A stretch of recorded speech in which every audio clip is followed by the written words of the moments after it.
Hello and welcome to today's episode of the Demystifying Microsoft podcast. I'm Nathan Taylor, and today we're excited to be joined by Matt Lee. Matt, it's always good to see you. As always. Thanks for having me. Behind me, we got a lot of snow going on in Denver. How's the weather where you are? I have no snow. It's wonderful. Okay. No, it's disgusting, man. You wouldn't like it. It's not like real spring has gotten here or any of that. So It's Denver, so the weather will change by the moment. So it'll be sunny and beautiful on Monday. So it's all good. Today, we're excited to talk about, I lead the Microsoft Center of Excellence team here at Sourcepass. And that team was formerly known as Big Green IT, company we acquired about 18 months ago. And we're officially launching that Microsoft Center of Excellence as an entity now. The branding's launching.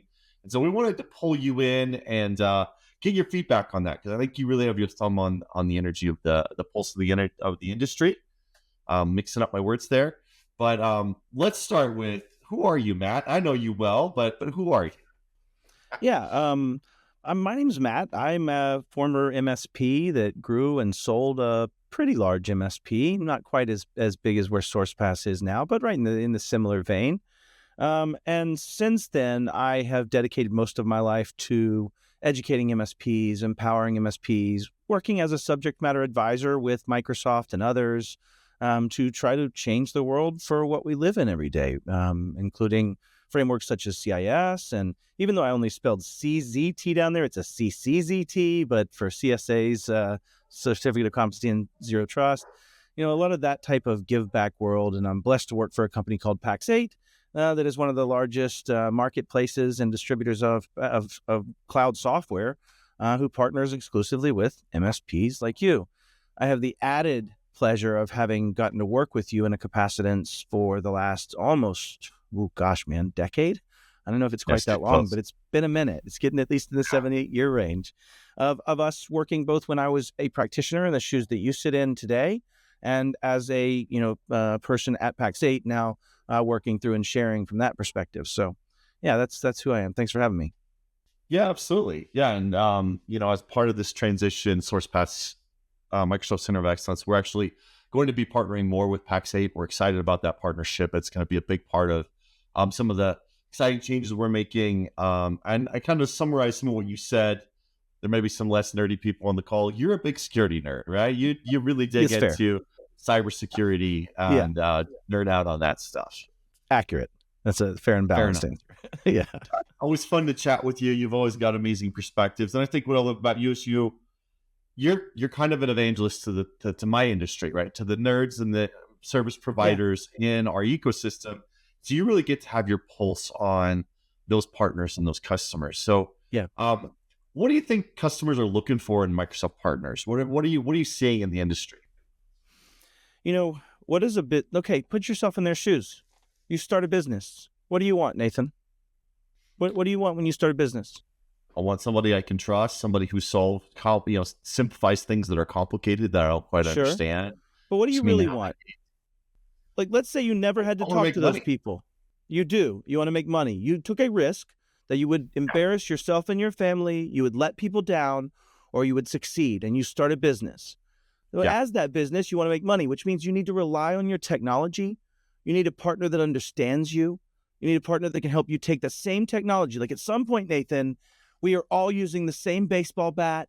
It's the same weight. It's the same dimensions, other than the new scuttlebutt about the new bat with the torpedo bat. Anyways, I don't want to go off on torpedo bats, Nathan, but that's where my head went. I'm sure yours did too. Yes, it did. We're all using the same bat. We're all using the same shoes. We're all running to the same base. Who wins?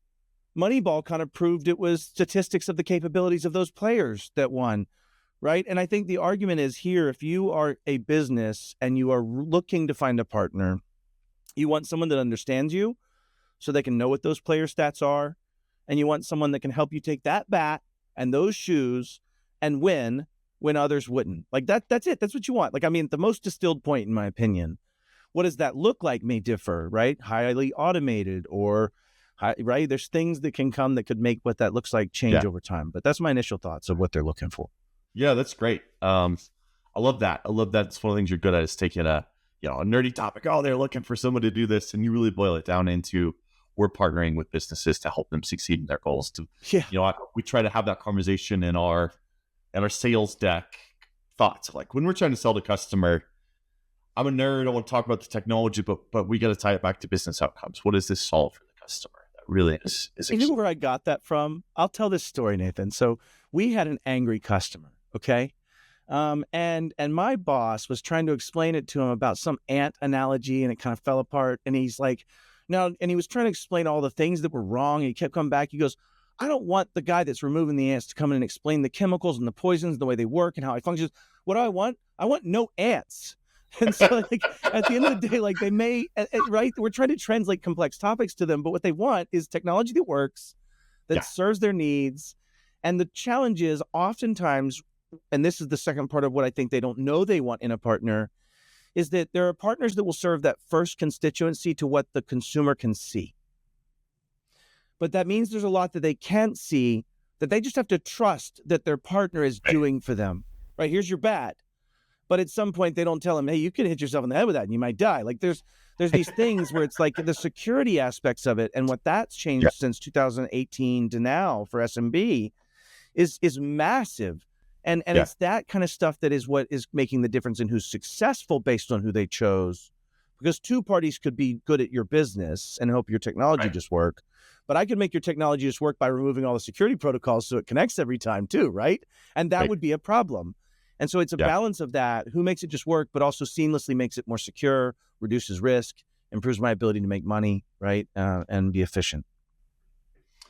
Well, I think Microsoft actually, that's our focus, is this Microsoft ecosystem. That's really, where our focus is, selling and provisioning Microsoft products. There's lots of pros and cons on that front with the Microsoft side, right? They have an amazing stack, but it's evolving quickly. What are some of the things that come to mind when you think about, how Microsoft's impacting our ecosystem? Oh my goodness. I made a salacious statement in another podcast today. I'm at 5 podcasts today. I made another statement in a podcast earlier today that was salacious. And I'm going to say it at RSA to an interviewer, to a press interviewer that's going to go to a publication press. And it's this. I believe that small to mid-sized business and startups, even those that will become giant businesses, will be more secure over the next 5 to 10 years than enterprises will be almost as a whole. And I have a lot of thoughts for that. And you asked me this question, and I want to say that. All right, I'll let you pause. Is that salacious? Like, what do you think? No, Why not? I think right now that's not generally true, because there's a lot of small business that are just plugging holes in the dikes. But as I get into the enterprise, I realize how much legacy software and legacy configurations and large corporate agendas really limit their ability to evolve. And small business has the advantage of it's agile. And because the attacks are getting more and more intense, I think they have the ability to pivot quicker. So I don't think that's salacious. I think that's interesting. You nailed it. But an enterprise person would hate that statement, and that's why I'm going to make it at RSA. But the point is that the reason for that is a lot to do with Microsoft. If I start a new business today, there's zero chance I buy a server and put it in a closet. There's near zero chance I make a server even in Azure, right? It's even increasing that if I'm a code producing entity, even if I'm a startup, I'm building it in function services, in platform services, extensibilities of infrastructure as code. I'm sorry for the nerdy stuff, y'all, and they're listening. But the point is that when you think about that, why does that matter so much for SMB, and why does that make them win? It's because what used to be Server 2008, 8R2, 12, 12R2, 16, 19, Forest Function 2003, 8, 8R2, 12, Hypervisor, Hyper-V, or VMware, or Proxmox, or is now just Graph API and what license. And what that means is I can now normalize that experience at scale, make the right choices at scale. Now, in the same breath, when CISA came out with Secure by Design and Secure by Default, it's this concept that is not only is stuff that we get not often secure by design, like old trashy software, like those enterprise players that we're talking about, right? But at the same time, it's not secure by default. When I buy my Microsoft tenant, it is in pretty much the least secure default state it'll ever be in. Sure. Because I have to turn off stuff that if they turned it off right now, it would cause frustrations for people that need it. And so the challenge has been that consumers have been mostly the victims of that convenience, right? And what they need is a translator and people that can help make that decision that they're not going to make. I did a talk called MSPs Suck, but the world without them is worse at GERCON a few years ago. And I posited that based on the data, SMB spends 6 to 10%, mostly around the 6 and 7% range of their top line revenue on technology, all technology. That includes like laptops. And if you're Cell seeing that phone. at that Yes. same time, 14 million businesses made under $500,000 in revenue, that's 35 grand. Like, that's not much. And so Microsoft is actually the hero SKU in this, and partnering with somebody like you to do what you do is the hero combination of that, because now you can buy something that is normalized. It is something that can be set a certain way and have known expectations of outcomes, and make it to where it just works and it's secure. I think that's the beautiful capability and why SMB has such an upper hand if they're willing to be agile and change and get rid of that crappy line of business software that's holding them back. Okay. I'll get off my pulpit before I fall and break my neck. I think it's a really interesting perspective, and I agree with you on one level, which is Microsoft is one of the most valuable companies in the world. They're really good at making money, and if you're on the enterprise side, and man, it can be challenging to navigate their pricing and their contract agreements and NCE, and like there's a lot of reasons that Microsoft makes some things very difficult. Fair. But the value in a product like Business Premium that you can sell to a small business customer, it's $50 or $60 worth of software for $22. 100% maybe more. Agreed. 70, 80. 100%. And like it's fully integrated. It's one SKU. It's one set of 17 management consoles. And APIs and only extensive that I can do while holding my tongue out left. And it is all contained in that one SKU. And then if you really want to take it to the next level, they recently, thank you, Microsoft, gave us the E5 security bolt-on. That's huge. Off of Premium. And now for $34, you're getting, an incredible security stack. And I just think that they have really enabled the small business to be in a position to go, and we can take a leap that would be very difficult for an enterprise to do in the same sort of cost-effective manner. That's fair. Yeah, that's fair. And but you're right. What comes with that stack of software is 700 settings you need to make sure that's true to get the value out of it. But in the same breath, it's like what has been the problem in the past has been SMB has often been forced to go like, okay, what things out of a modern surgical suite do you not need? We're going to skip the anesthesia, or you don't need the scalpel, or what about the fat spreaders, or the right? And now they have them all there, but you have to be able to use them. And that's the challenge of that, of why you have a partner with excellence, right? And I guess it's the center of excellence we might be talking about here in this regard, of why you'd partner with somebody like that, is to be able to understand and manage and grow and scale those things and know where that is and manage the kind of menagerie of licensing you have to deal with there too in that regard. So yeah, absolutely. Microsoft's amazing in that way, and I think there's a lot of opportunity, and I think as you and I have talked recently, there's a lot of growth in just consistent deployment of Microsoft. There's a lot of tooling coming online where we can go, 100%. Hey, now you have this stack. Let's make sure it's set up properly. Yep. Like that's a big area we're all going to grow in and see a lot of value for our customers from. Agreed. Yeah. All right, let's talk about another piece that then triggers into, which is I think one of my perspectives on the industry has been the security space, especially.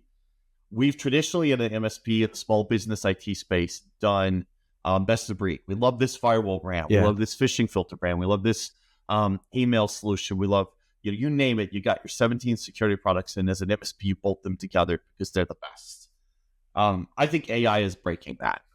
I think AI is going to say less tools and more consolidated tools means you have better data in one spot, which gives the AI a fighting chance to give value. It's got to pull data from 17 places. It can't normalize that, can't navigate it well. I think that's one of the big advantages of the Microsoft stack is if you get EDR and email filtering and identity, and you're running on Intra ID, and man, you throw global secure access in there, and you start doing compliant devices, you get to the point where, man, there's some serious scalability in your data. And I think that the AI has a chance to really do cool things for you. 100%. Yeah, I mean, you didn't leave me much room to cover there. That's pretty much a well-stated and accurate point, right?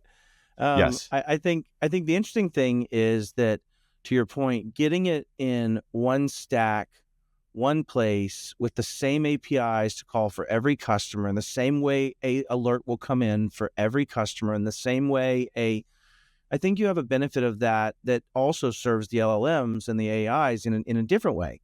When you think about LLMs, there's concepts of lots of things coming around, so this will probably be useless in a year. But the point being is this concept of vertical versus horizontal LLMs, right? A vertical LLM is something very specifically tasked to very specifically do this one thing with these very specific conditions, Whereas a horizontal LLM has less capability of being as accurate, but has way broader context and breadth, right? Think of simple cases where you put in one book and it has the ability to always and only know from that one book versus broad books. And I'm summarizing and actually complete a little bit bastardizing. But the point is that when you think about that, it would be very hard to have an LLM that could be good at dealing with tons of different tools that aren't normalized in the same way versus having something that could be very vertical and very trained to go, this is how I manage Defender logs. Like I could have an LLM that takes Defender logs, parses them and converts them to something my broad LLM can manage, and then also takes it from sign-in logs, a different vertical LLM that does that. But those now become very, very scalable, which was your first statement, because now we have that. So I think you're right on the money on that. I just wanted to add in agentism to that because these vertical agents can be extremely good when managed by a horizontal agent, especially if the specificity of the vertical agents is to one specific Defender or sign-in logs right? And then that congruency that can come through it. So, and there's a cost to scaling those at a Microsoft scale or Sentinel-1 scale. These security vendor, when they're dealing with billions of endpoints and trillions of data points, if they have to run that through an AI model, the horsepower to run that AI model, if it's it's ChatGPT 4i that's running your security AI, the amount of money you have to spend to scale that model is mind-numbing. But if they can start to focus it down because they control all the variables and they go, this is the phishing AI and it's focused on this type of phishing and it has these types of things it's looking for in modalities. But it can run it in a very small model, and they start to get really focused on the models that can scale up to trillions of data points. Whereas you can't do that with other AI. So it's fascinating, and we're getting into the AI world, which is just fascinating, but always as a rabbit trail. So let me change this topic a little bit here as we wrap up. What do you think makes our team at Sourcepass unique, and what you see from your perspective?